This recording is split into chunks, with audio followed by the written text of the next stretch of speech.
An adventurous Utah couple hit a canyon trail on foot, hoping to capture some nature photos from a better vantage point. When they heard a sound coming out of the trees in the distance, their scenic hike took a terrifying turn. Before we continue, please take some time to subscribe to Dailydose, like, and share this video with your friends. Spencer Drayden and his girlfriend Cleo Jackson were surrounded by beauty at Utah's American Fork Canyon when the sound of chirping birds was suddenly silenced. Over the rustling leaves, they heard a woman calling for help with all she had left in her, which wasn't much.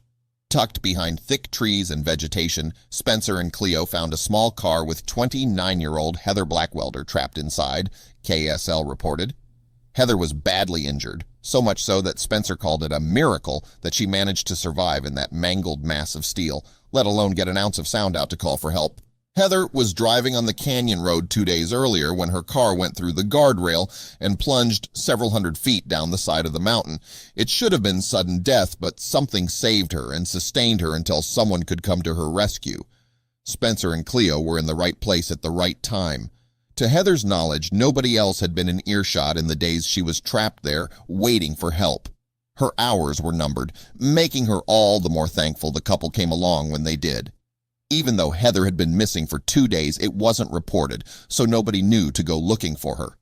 As soon as the twosome found Heather, Spencer stayed with her while Cleo ran to Mutual Dell to call for help. Personnel from Utah County Sheriff's Office Search and Rescue, Lone Peak Fire Department, and Life Flight responded after the call was made. They were stunned at the condition the woman was in, considering all that she had endured, along with the amount of time she was trapped there. From the distance of where the road was and the condition that the car was in, it seemed like she should have been way more injured than that, Spencer Drayden told Fox 13. She wasn't punctured at all by any of the metal in the car, or anything like that. She just had what I believe to be bones that were broken from being tumbled around. Heather had 2 broken ankles. Her sternum was fractured and her back and neck were broken. She was flown to Utah Valley Regional Medical Center. Doctors told her that she might be a quadriplegic, or, at the very least, a paraplegic. They said walking, if possible, might take years to regain, but they would soon be proven wrong.